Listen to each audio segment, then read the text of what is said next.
Hi guys, so today we are going to do a builder gel removal.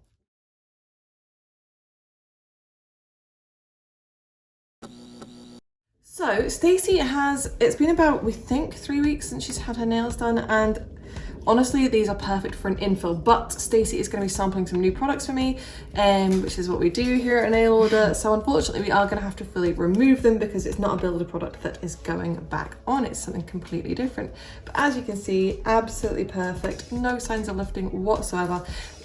Builder Gel, our Angel, really is the perfect product for Stacey. We were just talking about this. So it'll be interesting to see how she does with this other product. So let's get started. I'm going to show you a couple of different ways to do a removal. So as you know, if you've been watching these videos, I prefer to do use an eFile for my prep and for infills and for removals and everything, but I know a lot of you don't use eFiles. So for that purpose, I will first show you with a nail file. So I'm going to go in with a 100 nail file. When we are doing removals, you very much want to, as Jennifer said the other day, do a dance through the nail files. So we're going to start with a 100 to get through the bulk of the product, get rid of any gel polish, top coat, etc. that's on top. And then as we get closer to the natural nail, we are going to increase our grit so that it is much finer and you have much less chance of doing any damage to the nail plate.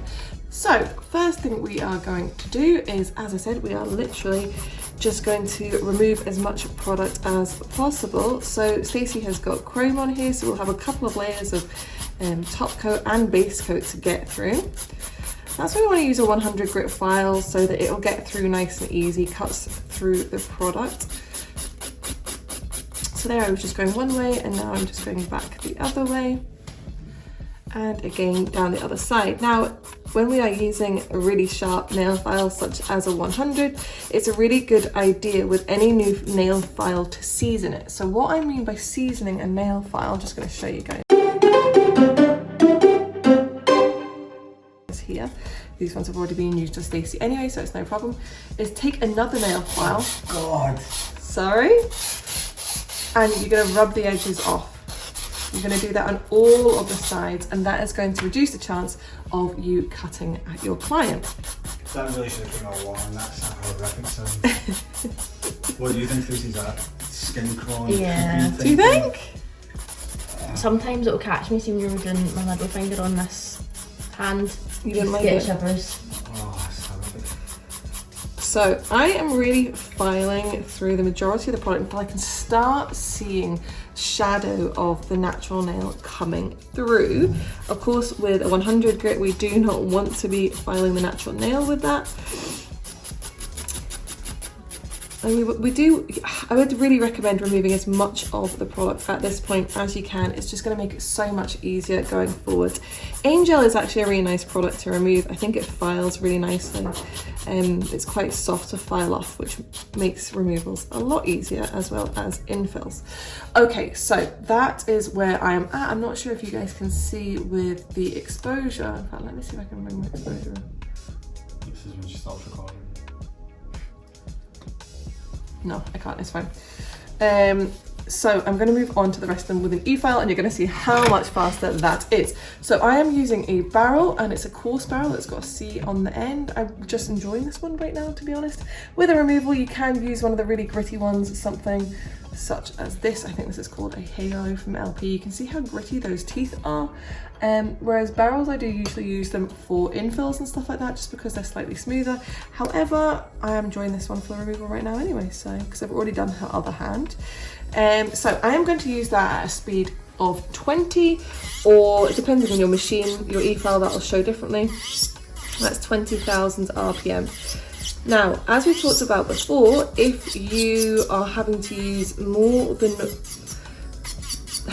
say 2 swipes to get through, say we had a gel polish coat on here, if you need to use more than 2 swipes to get through it, then you're probably needing to replace your bit. They do need to be replaced relatively frequently. It depends how often you use them, but you're talking 3 to 6 months depending on the type of bit that you're using and how busy you are as well. As always, I am going to recommend the use of a dust extractor. For doing the other hand, we did use the dust extractor because that wasn't on camera. This creates a lot of mess. So if we can reduce that dust going into our lungs and flying all around our salon space, then that is obviously for the best.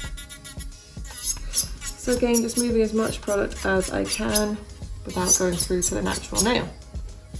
And on to the next one. So you can see that was a lot faster. Again, like I say, pretty much every video, if you don't do eFile, even if it's just for doing infills and removals, invest in yourself, invest in your health, and just the amount of time it's going to save as well. So recommend it. If you are going to do eFile training, I would really recommend doing a face-to-face training course. This isn't something that you really want to be doing online, because I don't feel like you would get the confidence that you need from doing it online.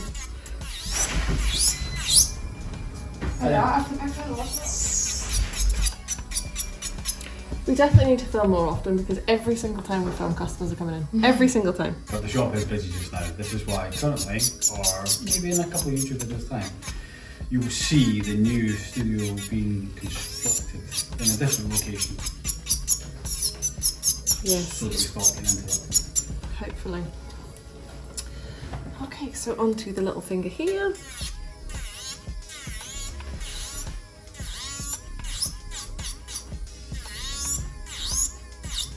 So you said the health benefits? Yeah, so breathing in dust is number one. This is right next to it just now. Well, right, close to the dust, yeah, I know.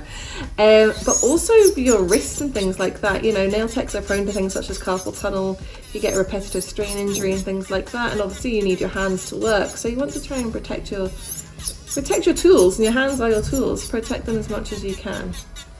So suppose using an eFile, I mean, that does the majority of the hard work for you. You're not really pressing down hard. You're not really using your wrist at all, to be honest. So yeah, I would highly recommend it. There's no real, I mean, it looks like you're writing actually. Yeah, it's no more strenuous, certainly, I would say, than writing.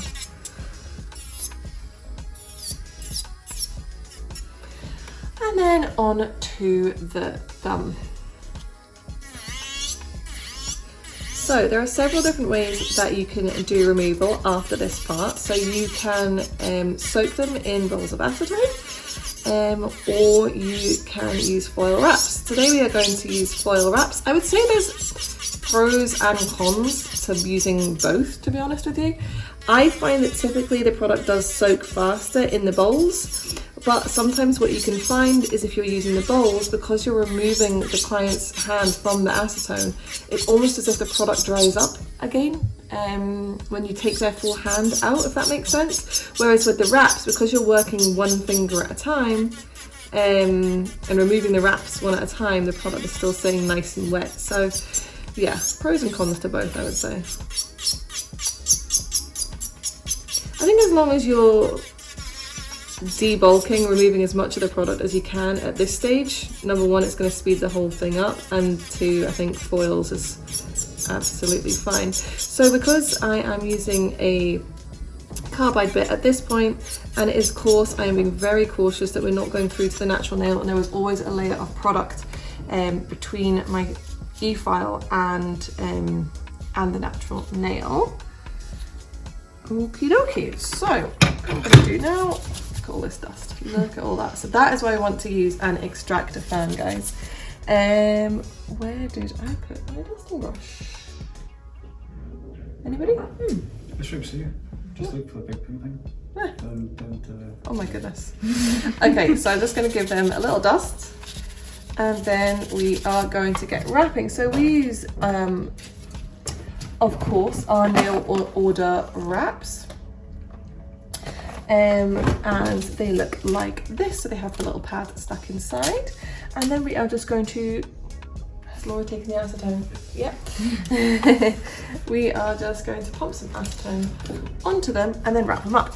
So the girls always laugh at me because I am not the best nail wrapper in the whole entire world, but when you are wrapping it, make sure you've got that pad in contact with the nail, and then you want to wrap it up all tightly and fold it over. So I'm not very good at wrapping it up. I don't know why. Are you good at like wrapping presents? No, no, terrible. Do you know what it is? It's because I just don't care about them. I just feel like it's a waste of time activity, wrapping up things. You know, some people love Christmas and they have Christmas music on, they have a glass of eggnog. That's not Rebecca. Nah. Nah. No. I like the Christmas feeling, but the whole present thing is just a little, I don't know, it's a little silly, isn't it, I find. I think, me personally, I think presents should just be for kids. Yeah. Yeah. In moderation. Or do like a family, like, Secret Santa or mystery gift, or I don't know. There's far too much pressure on Christmas. There is a lot of pressure. Yeah, I had something to go into there, but I forgot what it was. But now I've just remembered. Okay. Those are cool pump bottles. Where did you get them, Rebecca? So the pump bottle that I'm using, we sell them here at Nail Order. So we have them in black and we have them in pink. I wish we had something to put in the pump bottle. What, like acetone? God, it's like we sell everything. So we do sell acetone, guys. We sell it in a variety of sizes, very, very well priced. And then we have these bottles in black and pink, and you can use them for your acetone, for your IPA. Okie dokie, so you join us about 5 minutes later, and we're going to have a look and see if these are ready. Okay, so this was one that we were hand filing. You can see that the gel's sort of crumbling off, which is exactly what we want. And now I am just using a cuticle knife just to scrape off the excess. And you can see that it's just scraping off absolutely beautifully. That's exactly what we want. You can also, sometimes what I like to do at this point is use a sanding band, because I'm kind of, and then I just immediately go into my prep. But just for the purpose of this video, I think it is better just to show you guys this method. To be fair, even if I was using the sanding band, I would still use this method to remove the majority. So that one still had the most on it because that one was hand filed. These ones are e-filed, so we'll have a little bit less product on them. Will you use a sanding band after you've taken it out the wrap? That's what I was just saying. I think I would do this for a little bit first, and then any remnants I would probably go over with a sanding band. Because I feel that everyone just thinks I'm just the guy in the background, but I have done nails in the past. That it's a bit wet and sticky. Exactly. Take it out. Well, it's the builder isn't sticky, but say if you were doing like gel polish or something. extensions. Yeah. So I find it just clogs up the sanding band. You're better off debulking it first and then going in. Yes. Yeah. Yes. Absolutely. The voice of experience over there in the background. No, you really know your stuff, Esther. Do you know, back in the day, we were talking about extensions. Back in the day, when Rebecca would do crazy nail art, sometimes she'd run over, not often, but sometimes.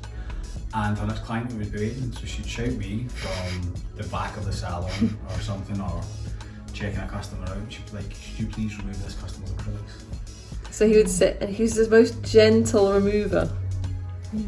He's very gentle, very, very gentle. Yeah, ladies. Gentle remover. Smooth operator, gentle operator. So this sort of crumbling appearance of the builder is exactly what we are looking for. It just means that it's ready to come off. I like to be quite careful when we're using a cuticle knife because you can actually scrape layers of the nail off, and that is obviously not ideal. So make sure you're never digging it in, make sure you're scraping it along. And again, as I come further down, if there's any just little extra bits that are still on, I will just go in with my nail file as I'm going to do now. So I'm going to go in with a 180-240. Let's just pretend that Stacey is a customer who is not getting nails back on at this point. So what would we do in that scenario? So obviously we want to make sure that any excess product is fully removed. And what you would probably want to do is give the nails a wee tidy up as well. Obviously, you would not be wanting to send a client out the door with natural nails left this length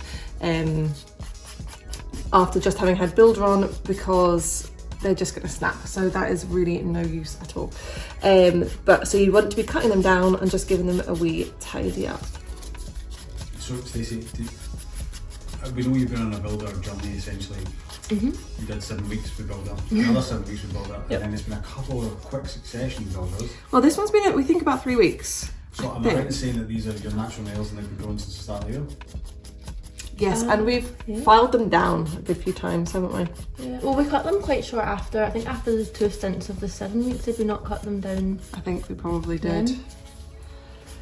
I just like to see healthy long nails. It's crazy, isn't it? To show that not all products are bad for your nails. Well, it's not that the products I don't think it's ever that the products are bad for your nails. It's about how they're being used. I mean, as nail techs, we do need to take accountability and responsibility for our own nails and our clients' nails, and realise that we can be doing damage, we can be over-filing them, etc. And we need to be cautious not to do that. And don't always just, you know, blame products or even clients. Sometimes we do need to think, oh gosh, I could have been more gentle. I know I'm really bad for it sometimes, especially on myself. If you're rushing. Yeah, if I'm rushing, filming as well, because I can't, my head is not in the position that I want it to be in. But on myself particularly, I know I can be really, because I'm really impatient. So I'll just whiz right through the product and not remove it gently. Case and point. Case and point. Because if you can see my face right now, because these nails are literally right here, so I cannot get a foot closer than a foot away, which is not ideal at all. Luckily, it is just a surface graze, so and I'll be more cautious now. But again, I like to show you guys these things. You know, I'll get haters. I'll say things like, "Oh, she cut the client," blah blah blah. Well, it happens in the real world, so why would I not show it to you? That's what I would. I think I've been cut by at least every nail tech I've ever been to at least once. Thanks, Stacey, for making me feel better. The thing is, YouTube, I mean, it's not real life. It's yeah. we butter this up. But that's the thing. Like, think about it. We could edit these things out, but we choose not to, because I want you guys to have confidence to know, okay, these things are going to happen, and it's okay. And how are we going to deal with it? So, how would I deal with it if? Obviously, this is a very, very minor. It's just, I don't want to dust over here with my dusting brush because I don't want to contaminate my dusting brush, but I just want to show you guys how minor this is. So it's absolutely minuscule. But if the customer was profusely bleeding, not necessarily profusely bleeding, but it was bleeding and say we're going to be putting the nails back on and it was really getting in the way, you want to use something such as these styptic matches. You can get these on Amazon. Chris, could we put a link in? Yep. And they look like this, and you dip them in a little bit of water and you just dab it onto the nail and it stops the bleeding. It's kind of just like it's like a plaster, I don't know. So yes. But if it wasn't bleeding like that, what we would do is, you know, pop some sanitizer over, make sure it's all cleaned up, make sure there's no dust and things like that as well. I don't want to be putting sanitizer on right now because Stacey's going to be getting her nails done, and as you know, here at Nailbuilder we do not recommend sanitizer before application. So it's a little bit, not exactly as I would do a removal if the customer's going away.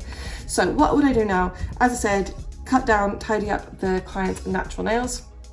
And then, most importantly, I would take some cuticle oil and I would massage that into the skin, the matrix, and also the nail and under the free edge, because remember, it's all dehydrated from the acetone exposure, so you want to get some nice hydration back into them. And then I would send the customer away. That's pretty much what I would do.